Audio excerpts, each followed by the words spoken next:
اعوذ بالله من الشیطان الرجیم بسم الله الرحمن الرحیم. تمام کتونکو له السلام علیکم ورحمت الله وبرکاته. نن د دې ویډیو پیغام د شهریار افریدي ایمو مشر دغه حواله سره زه یو پیغام ورکوم. اکثر ګورو چې د کوم سیاسي تاجران دي دغه خو سیاسي نشو ویل، خو تاجران ته ضرور ویل شو چې دو د سیاست په لبادې کې تجارت کوي. هغه یو پروپاګاندا کوي چې شهریار چې کوم دا هغه صرف الیکشن کاغذونه جمع کړي دي، سمبل نشان انتخابي نشان چې کوم دا هغه له ملاو شوی دا بوتل خو هغه الیکشن نه کوي.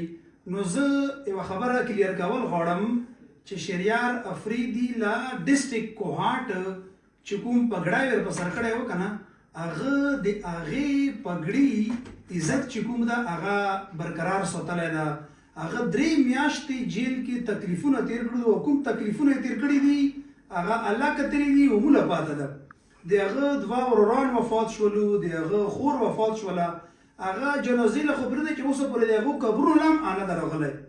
وجه په هغه باندې عدالتي پابندي ده، هغه باندې نظربندي ده، هغه په اسلام آباد کې ده. د پرون د پیر ریز و نن امام ګل ریز ده روزانه هیرنګ عدالتي چې کومه کروي ده ډیلی بیسس باندې شروع شوی ده او انشاءالله باذن الله 1 2 3 4 दिन کې 2 ورځو کې به انشاءالله هغه د کوهاټ په سرزمین باندې وي، کمپاین به کوي او انشاءالله باذن الله مقابله به کوي. عمران خان سره ویلوړ ده، پاکستان تحریک انصاف سره ویلوړ ده، هغه د پاکستان سره ویلوړ ده او انشاءالله باذن الله مقابله به کوو. ګټو به کوي الله خو ان شاء الله. جزاک الله.